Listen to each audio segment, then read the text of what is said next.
15장 19절하고 그리고 25절부터 27절까지의 말씀을 같이 읽겠습니다. 사도행전 25장 19절 그리고 25, 27 한 절씩 교독할까요? 오직 자기들의 종교와 또는 예수라 하는 이가 죽은 것을 살아있다고 바울이 주장하는 그 일에 관한 문제로 고발하는 것뿐이라. 내가 살피건대 죽일 죄를 범한 일이 없더이다. 그러나 그가 황제에게 상소한 고로 보내기로 결정하였나이다. 그에 대하여 황제께 확실한 사실을 아랠 것이 없으므로 신문한 후 상소할 자료가 있을까 하여 당신들 앞, 특히 아그리빠 왕 당신 앞에 그를 내세웠나이다. 그 제목도 밝히지 아니하고 죄수를 보내는 것이 무리한 일인 줄 아나이다 하였더라. 아멘. 아멘. 오늘 설교 제목은 부활의 소망이라고 하는 설교의 제목으로 함께 하나님의 말씀을 나누고자 합니다. 여기 앞에 보면 27절에 제목을 밝히려고 이제 베스토하고 아그리빠 왕하고 참석했던 사람들이 바울의 제목을 밝히려고 해요. 근데 보니까 바울의 제목이라는 것은 19절에 보니까 그가 주장하는 것인데 바로 예수라 하는 이가 이미 죽었는데 자꾸 살아있다고 한다는 거예요. 근데 그것은 25절을 보니까 이거는 죄가 되지 않아 라고 지금 베스토가 이야기를 하고 있습니다. 그런데요, 여러분 아무런 죄가 없이 베스토가 이 바울이 죄 없다고 로마로 보냅니다. 그런데 6년이 채 지나지 않아서 바울이 주장했던 이 일 때문에 사람들은 재산을 빼앗기고 자기가 오랫동안 친숙하게 지냈던 사회로부터 추앙당하고 심지어는 목숨을 잃습니다. 단지 예수가 죽은 자 가운데서 3일 만에 부활하셨어. 나는 그걸 믿어. 그리고 나도 부활의 소망을 함께 갖고 있어. 라는 것 때문에 초대교회부터 지금 이 시대에 이르기까지. 물론 이제 여러분들은 아니에요. 일본이나 또 한국 같은 교회는 아닙니다. 그러나 어떤 교회에서는 현재 진행형입니다. 폭력을 당하고 재산을 빼앗기고 사회로부터 추앙당하고 심지어는 자신만이 아니라 자신의 가족들, 내가 예수 믿는 것 때문에 자신의 눈앞에서 자신의 가족들이 죽는 것까지도 감수하는 그런 죄목, 소리 말해서 죄가 되어서 지금까지 이루고 있어요. 뭐 때문에? 예수가 죽은 자 가운데서 3일 만에 부활하셨고 내가 그것을 믿습니다. 그래서 나도 거기에 대한 소망을 갖고 있습니다. 라고 하는 것 때문에. 오늘 처음 시작부터가 굉장히 세죠? 여러분, 예수를 믿었다. 아까도 사도신경에서 봤지만 예수를 믿었다고 하는 것은 이 예수님의 부활의 뿌리를 내리고 있어요. 예수가 죽은 자 가운데서 3일 만에 부활하셨다. 라고 하는 이것이 우리들이 믿고 있는 신앙의 근거가 되고 또 예수님을 둘러싼 수많은 불가사의한 일, 그 일들의 설명이 됩니다. 여러분 혹시 아시나요? 예수님이 동정녀, 그러니까 처녀의 몸에서 태어났다. 공생의 3년 동안 수많은 병자들을 고치셨다. 무리를 걸으셨고 폭풍우를 잠잠하게 하셨고 떡 5개와 물고기 2마리로 5,000명 이상의 사람을 먹였다. 심지어 죽은 자를 살리셨다. 그리고 예수님의 가르침은요, 지금이야 우리들이 성경적인 가르침을 알고 있지만 그 당시 사회에서는 너무나 급진적이고 혁신적인 가르침이에요. 야, 가난한 게 행복한 거야. 원수를 사랑해. 오른밤을 치거든 왼밤을 대밀어. 이렇듯 예수 그리스도가 부활하셔서 하나님의 아들이라는 것을 증명하지 않았다면 이 예수님의 기적과 그리고 예수님이 가르쳤던 가르침은 의미가 없습니다. 의미가 없어요. 무엇보다도 예수 그리스도가 십자가에 달려 죽으셨어요. 이건 역사적 사실이에요. 모든 인류가 인정합니다. 그런데 이 성경의 예언대로 예수 그리스도가 십자가에 달려 죽으신 것이 우리들의 죄를 대신 지고 우리의 죄값을 치르기 위해서 죽으셨다는 것을 뒤에서 뒷받침해 주는 게 필요한데 그게 뭐냐면 성경이 동일하게 예언하고 있는 3일 만에 부활하시는 거예요. 그러니까 3일 만에 부활하셨다는 것이 없다면 예수님이 우리들을 위해서 십자가를 지신 거 너무 고마운 일이죠. 애쓰셨어요. 마음이 안타깝고 고통스러운 일입니다. 그리고 예수를 정말 위대한 선생으로 볼 수도 있어요. 모범으로 삼고 따를 수도 있습니다. 그런데 여전히 우리는 예수를 믿음에도 불구하고 죄와 사망의 그늘 아래서 하나님의 심판을 기다릴 수밖에 없는 존재가 된 겁니다. 그러니까 예수를 믿는다고 하는 것은 여러분, 내가 그리스도가 죽은 자 가운데서 3일 만에 부활하셨고 그것을 기초로 한 믿음을 내가 받아들였고 그리고 나도 부활의 소망을 갖고 있습니다. 라고 하는 것을 넘어서는 것이 아니에요. 자, 그렇다면 초대교회로부터 지금 우리들의 이르기까지 도대체 예수님의 부활을 어떻게 믿은 걸까요? 아니, 믿을 수 있는 걸까요? 예수님이 부활하셨을 당시에 제자들에게 예수님의 부활은요, 정말 생생한 자신들의 눈으로 직접 목격한 아주 생생한 사건이었습니다. 제자들은요, 처음부터 예수님이 부활하셨다는 걸 믿은 게 아니에요. 예수님이 자기가 열심히 3년 동안 따라다녔는데 예수님이 붙잡혀갖고 십자가에 달려 죽어버렸어요. 그러니까 너무 무서운 거예요. 자기들도 죽임을 당할까, 피해를 받을까. 그래갖고 다 뿔뿔이 흩어졌다가 12명의 제자들, 11명의 제자들만이 다락방에 모여서 문을 잠그고 그곳에서 벌벌 떨고 있었어요. 그런데 예수님이 찾아오셨어요. 그리고 부활하신 몸을 보여주시고 40일간 같이 생활하셨습니다. 먹고 같이 만지고 생활하고 했습니다. 그래서 그들에게는요, 부활을 했다, 예수님이 부활하셨어 라는 것을 나타내는 말이 뭐냐면 나 예수님 봤어요. 예수님 봤어가 예수님 부활하셨다는 말이었어요. 자, 좋습니다. 그들은 그렇다고 칩시다. 그들이 예수님의 부활을 본 사람들은 사실 500명 조금 넘어요. 500명에서 한 560명 사이 정도밖에 안 됩니다. 그리고 아까도 얘기했지만 40일간 예수님이 함께 하시다가 40일 후에 제자들을 보는 앞에서 하늘로 올라가셨습니다. 그런데 지난 2000년의 역사 동안에 예수님의 부활을 그러면 어떻게 믿었던 걸까요? 제자들이 예수님을 믿은 거랑 똑같습니다. 여러분, 제자들은 유대인들이 두려워서 문을 꽁꽁 잠그고 있었어요. 근데 부활하신 예수님께서 부활의 몸을 가지고 공간을 넘어서 찾아오셨습니다.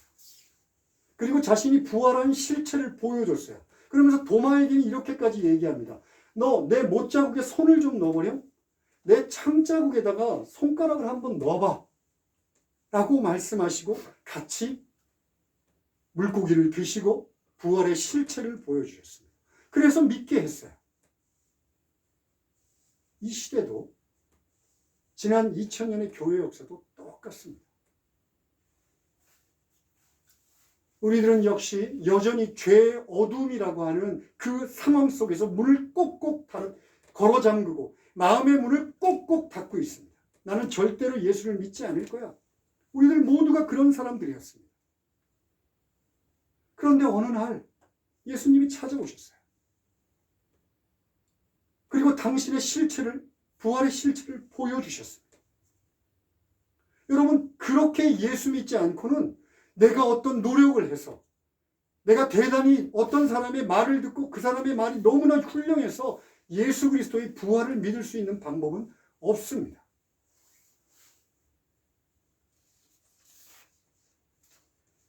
여러분, 태어날 때부터 평생 앞을 보지 못한 사람한테 빛에 대해서 어떻게 설명을 할 수 있을까요? 빛. 한 번도 빛을 경험해 보지 못한 사람.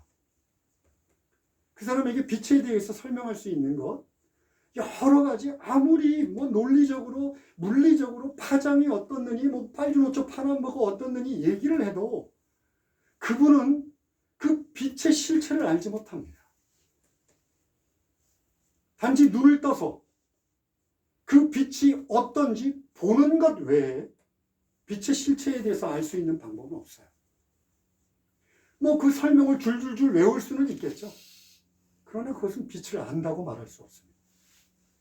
요한복음 1장 5절에 보면 예수님을 이 세상, 이 어두움을 비추는 빛이다 이렇게 얘기합니다. 그런데 또 이어서 이 어두움은, 이 세상은 그 빛을 깨닫지 못했다라고 얘기해요. 당연합니다. 당연해요. 한 번도 빛을 경험해보지 못했던 세상, 어두움 그 상태로 있는 세상에서는 빛이 비추어도 깨닫지 못합니다. 오직 영안이 열리고 그 빛의 실체를 마주대하여 보지 않는 한 예수 그리스도를 알 수 없어요.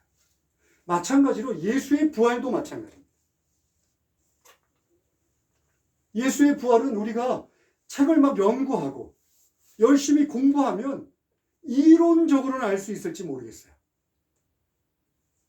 그러나 예수님께서 찾아오셔서 우리들의 마음의 문을 여시고 우리들의 영의 눈을 열어주시지 않는 한 우리는 부활의 주님을 만날 수 없습니다. 이 일을 예수님께서 성경 요한복음에서 자신이 승천하시면서 보낼 성령께서 하신다라고 얘기했습니다. 그래서 교회는요, 이 성령에 의해서 예수 그리스도의 빛을 본 사람들입니다. 우리 베드로전서 1장 8절 한번 보겠습니다. 제가 읽겠습니다. 예수를 너희가 보지 못하였으나 사랑하는도다. 이제도 보지 못하나 믿고 말할 수 없는 영광스러운 즐거움으로 기뻐한다라고 얘기합니다. 예수님은 부활하셔서 승천하셔서 없습니다. 그리고 베드로가 쓴 이 베드로전서는 예수님을 목격한 사람들에게 쓴 글이 아닙니다. 초대교회, 예수님을 경험하지 못했던 사람들, 그들에게 얘기합니다. 너희가 보지 못하였는데 와 사랑하는구나. 지금도 보지 못하고 있는데 그 말할 수 없는 영광으로 즐거워하는구나. 어떻게 해요? 교회에 임한 성령께서 그 한 사람 한 사람의 마음의 문을 여시고 영의 비늘을 제거하시고 영의 눈을 여셨기 때문에. 여러분, 이렇게 2000년의 역사 동안 교회는요, 하나님의 은혜로 영의 눈이 열린 사람들이 그리스도 예수 빛 대신 예수를 경험하였고 그 부활의 실체를 믿음으로 인하여 아까도 말씀드렸죠. 지금도 이슬람 국가들, 공산주의 국가들은 여전히 현재 진행형으로 그리스도의 부활을 포기할 것이냐, 너희 생명을 택할 것이냐를 물어보는 질문 속에서 그리스도의 부활을 믿겠다, 부활의 소망을 갖겠다라고 얘기합니다.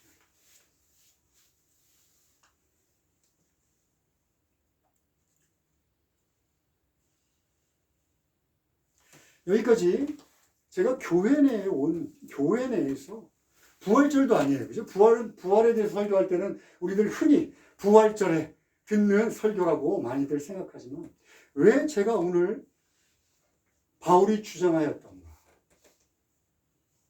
부활의 소망을 갖고 있습니다. 이 키포인트 하나를 가지고 부활을 얘기할까요? 교회 내에서 이 부활을 얘기하면 어떻게 생각하냐면요. 죽은 다음에 천국 가는 티켓쯤으로 여기는 사람들이 너무 많습니다.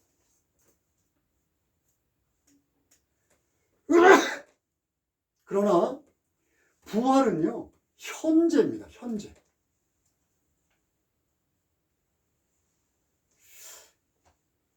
여러분, 지금 초대교회부터 지금도 마찬가지예요. 자, 예수님의 부활을 믿겠느냐? 부활의 소망을 갖겠느냐? 그럴 때, 나는 어차피 부활할 거니까 까짓 거 이 세상은 다 필요 없어 하고 포기하고 자기의 목숨마저도 내놨을까요? 부활할 거니까. 그렇지 않습니다. 그들은요, 철저하게 자신 앞에 놓인 삶을 성경의 명령대로 철저하게 열심히 살아냈습니다. 그런데 단지 다른 게 있어요. 살아낼 때 부활의 소망을 붙잡고 살고 있다는 거예요. 그래서 부활은 늘 현재성을 지닙니다. 부활이 지금 현재 우리들에게 의미가 없으면요, 앞으로 부활도 우리들의 한 귀로 듣고 한 귀로 흘려보내는 얘기가 되어버리고.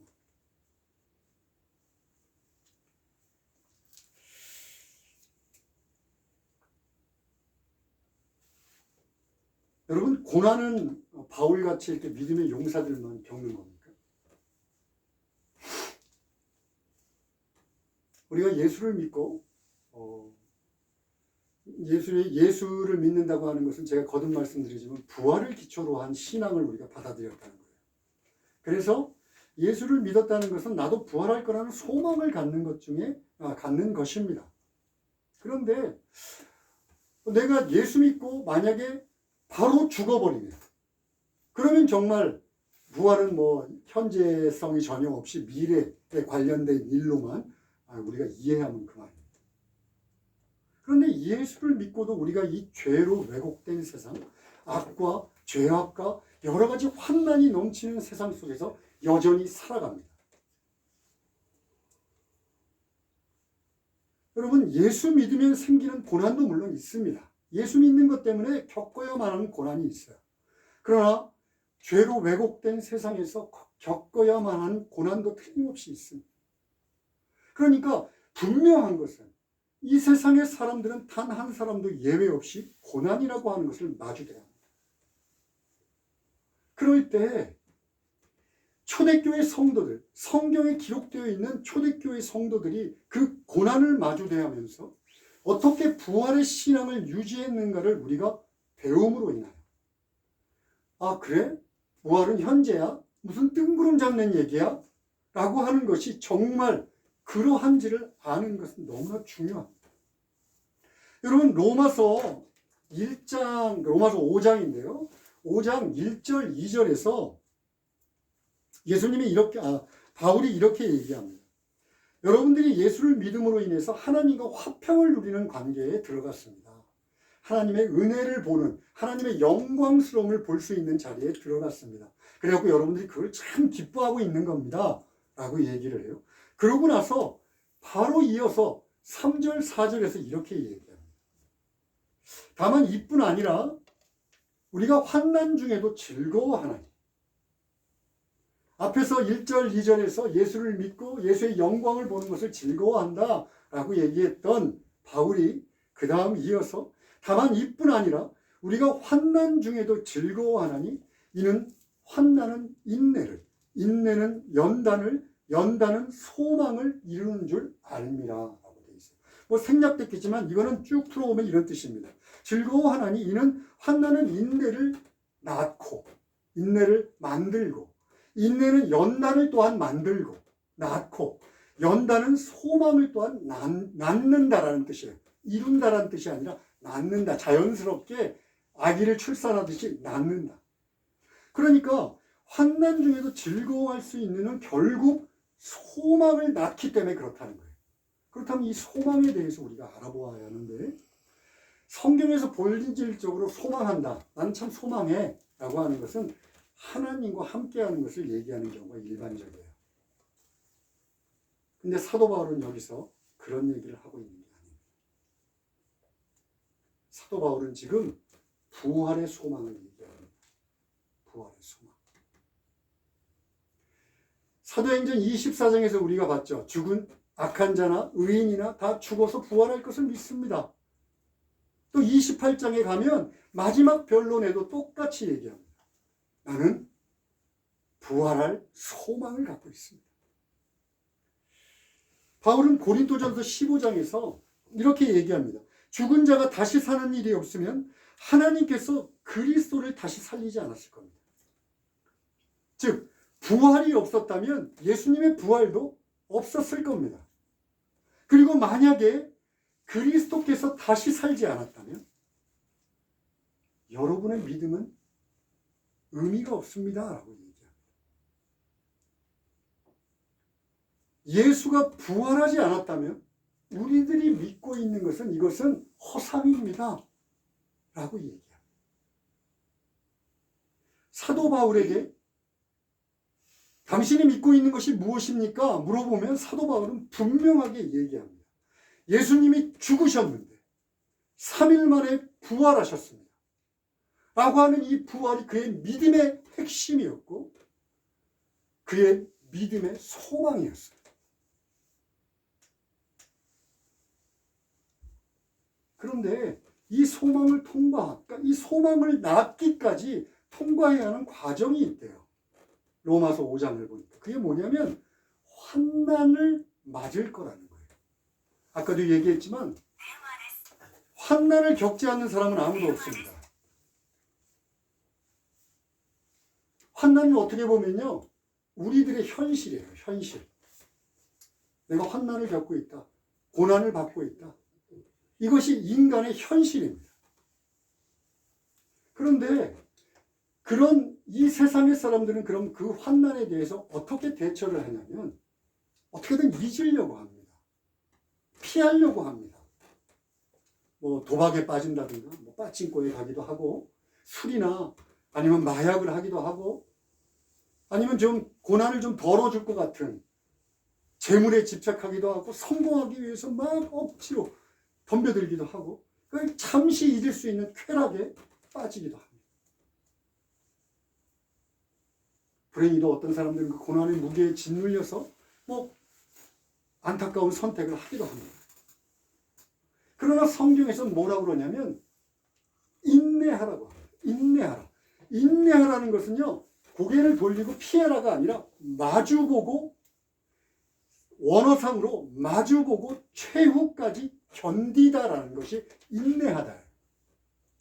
그런데 이 헬라어는 수동태와 능동태라는 게 있는데 우리가 이를 악물고 참아내는 것, 능동적으로 참아내는 것을 얘기하고 있는 게 아니라 억지로 겨우 붙들고 간신히 견뎌내는데 그 견뎌내서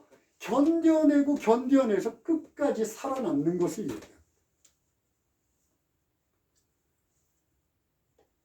우리는 우리의 신앙, 우리들의 믿음, 아니면 우리들의 능력을 과소평가합니다. 아니, 과대평가합니다. 그래서 인내도 내가 할 수 있다고 생각하는데 성경은 그렇게 얘기하지 않고요. 버텨라. 그냥 매달려서라도 버텨라.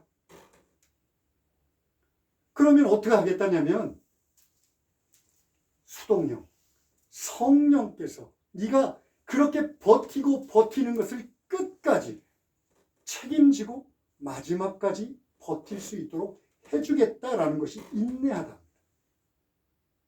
그리고 그렇게 인내하게 하고 그 다음 단계를 낫게 해주겠다는 거예요. 그게 뭐냐면 연단입니다. 연단. 연단 듣기도 싫어요. 그죠? 정말 싫어요. 그런데 이 연단은 시험하다, 테스트하다라는 뜻도 있는데 사실은 자격, 증거라는 뜻도 있어요. 그러니까 이걸 풀어 설명하면 이거예요. 우리가 고난이라는 시험을 받았어요. 그런데 그 고난이라는 시험을 통해서 견디고 막 억지로라도 견디려고 하는 그 순간에 성령께서 우리를 마치 용광로에서 금을 재련하는 것처럼 정금같이 나오게 해주신다라고 하는 거예요. 그래서 정말 믿음의 사람으로 거듭났다라는 얘기예요. 여기까지만 하면 우리가 좀 마음이 불편할지도 몰라요. 견뎌야 하니까. 그런데 이 연단이라는 뜻에는 하나님을 체험하다라는 뜻이 들어있습니다. 그래서 칼빈 같은 신학자는 이렇게 얘기합니다. 너희가 인내를 통해서 연단을 받는다는 것은 뭐냐면 성령 안에서 너희가 견디고 부르짖고 외치고 하는 그 모든 것들을 통해서 하나님을 경험하게 해주겠다는 거예요. 자, 여기까지 제가 얘기했습니다. 이걸 좀 쉬운 말로 이렇게 말씀드릴 수 있어요. 자, 고난이 닥쳤습니다. 특히 남자들. 아무리 어려운 고난이 있어도 고난을 받은 티를 내면 안 돼. 눈물을 흘려서는 안 돼. 부르짖어서는 안 돼. 포기해서는 안 돼. 좌절해서는 안 돼. 힘을 내. 이를 악물어. 이렇게 성경은 얘기하지 않습니다. 소리쳐. 비명을 질러. 신음을 내뱉어. 괜찮아. 부끄럽지 않은 거야. 실망했어? 좌절했어? 괜찮아. 부끄럽지 않은 거야. 너를 속이지 마. 그 대신 내게 붙어 있어. 내게 붙어 있어. 그리고 내게 부르짖어. 내 앞에서 좌절해.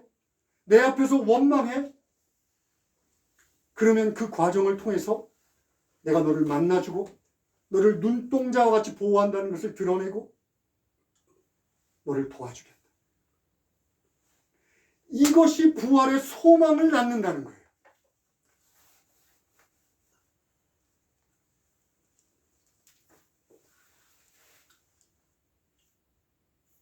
뒤에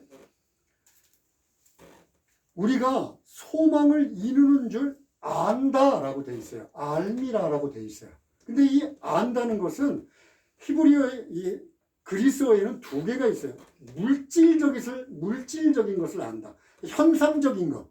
내 눈에 보이는 것을 지식을 공부를 해서 아는 것과 지금 여기 쓰여 있는 단어는 영적인 체험을 통해서 영적인 지식을 쌓아간다는 거예요.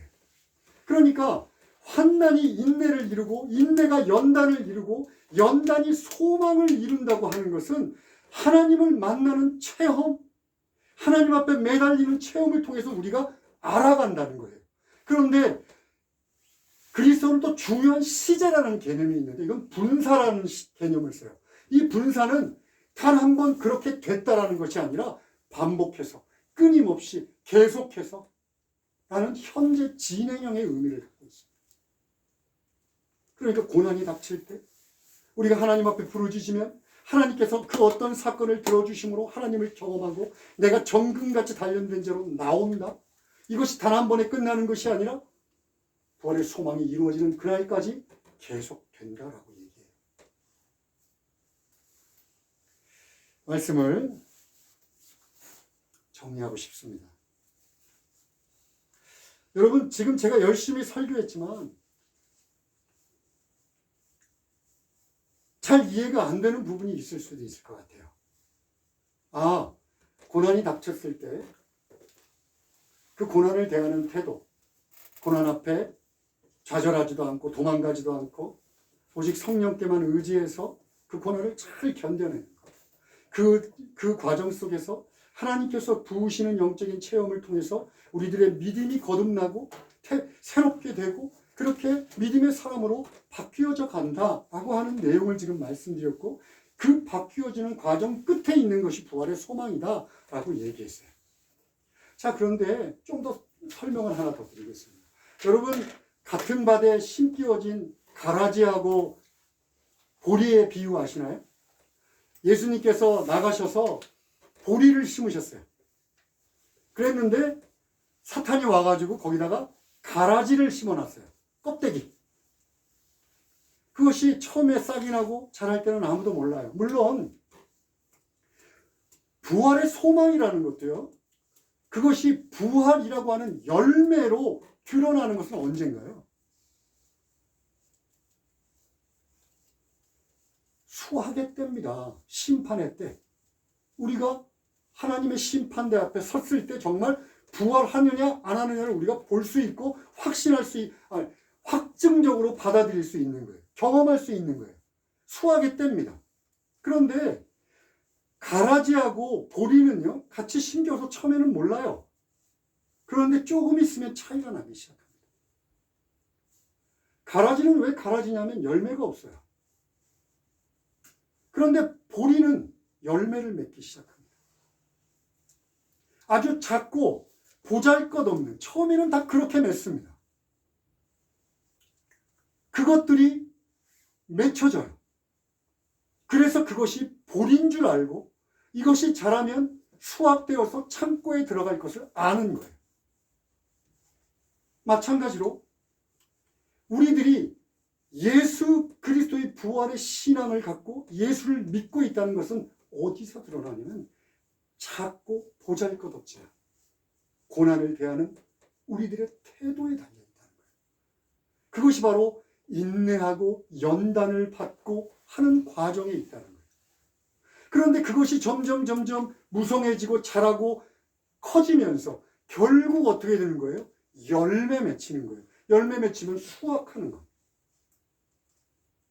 지금 그 작고 초라한 열매가 부활의 현재다라고 얘기하는 거예요. 그래서 결국 그 작고 초라한 열매, 그 부활의 현재를 통해서 우리가 부활할 것을 확신한다라는 거예요.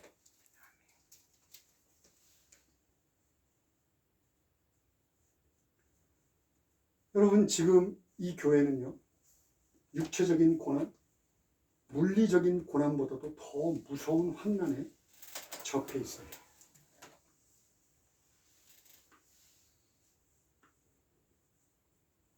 교회를 다니면서도 이 세상과 전혀 다를 바 없는 세속화라고 하는 고난 앞에 우리가 마주서 있어요. 여러분, 이 세상의 육체적이고 물리적인 고난은요, 마지막 끝까지 가봤자 자기의 목숨을 빼앗는 것이에요.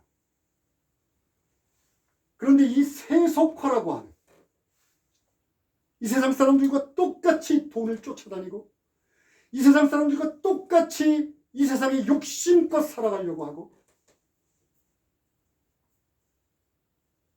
부활은 한 귀로 듣고 한 귀로 흘려버리는 세상, 그런 교회는요, 우리들의 영적인 생명을 앗아갑니다.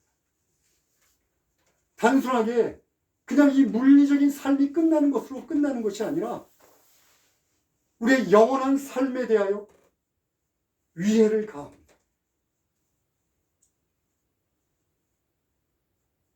여러분, 제가 여러분들을 겁주려고 하는 거 아닙니다.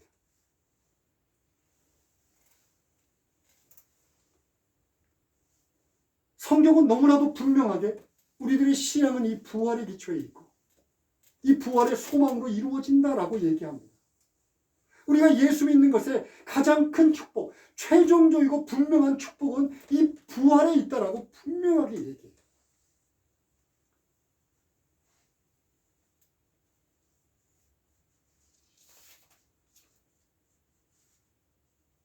그런데 마치 아까도 얘기했지만 일부러 어둠 속에 들어가는 사람들처럼, 눈이 멀어버린 사람처럼 고개를 돌리고 눈을 감고 이 영적인 실체를 보지 않으려고 합니다.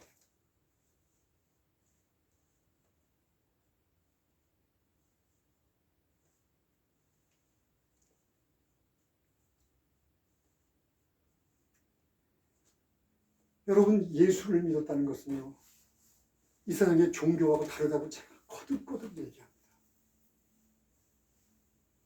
이 세상에서 손 비벼가지고 지성수 물 떠놓고 그 앞에 가서 손 비벼가지고 뭔가를 얻어내려고 하는 것과 다르다고 제가 거듭거듭 얘기합니다. 지난 2000년의 교회 역사를 통해서 예수를 믿었던 수많은 사람들이 그것을 증거했습니다. 지금 이 시대에도 증거하고 있습니다.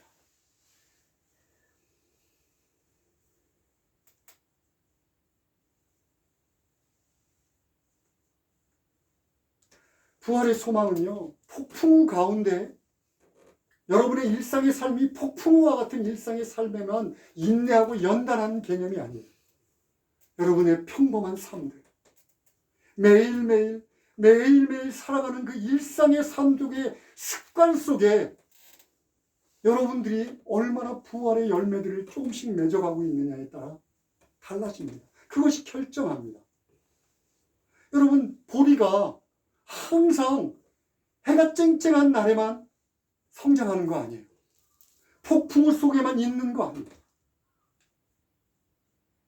그러나 보리가 열매를 맺고 성장하기 위해서는 비 오는 날도, 바람이 부는 날도, 그리고 쨍쨍한 날도 필요한 것처럼 우리들의 인생에서 부활의 소망이 연글고 열매를 맺기 위해서는 폭풍우 가운데만이 아니라 여러분의 일상의 삶, 매일매일의 그 습관 속에 그리스도 예수와 어떻게 살아가느냐에 여러분의 열매가 달려 있습니다.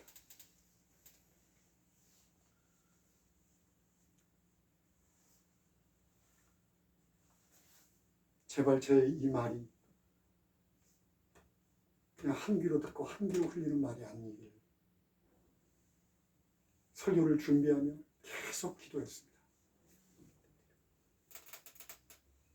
기도하시겠습니다. 하나님 아버지, 저희들 마음이 불편하고 거치는 것 같고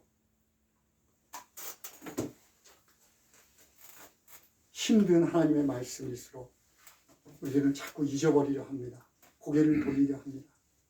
그러나 주님, 이것이 정말 진리의 기초에 있다면, 우리가 믿고 있는 그리스도 예수의 뿌리를 내리고 있다면, 아버지, 이것을 외면해서는 우리들의 신앙은 참된 보리라 얘기할 수 없습니다.